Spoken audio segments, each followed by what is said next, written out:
Lourdes Chica Donnie, super in love kay Belle. Hindi napigilan ng bida ng tayo sa wakas na si Donnie Pangilinan na sabing mahal na mahal niya ang kanyang lading si Belle Mariano.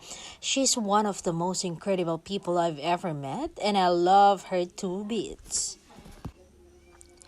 Dagdag pa ng aktor, seeing her being makulit, maldita, minsan energetic, and even that matampuhin side he tries to so hard to hide doesn't make me lose interest. Hindi siya nakakainis.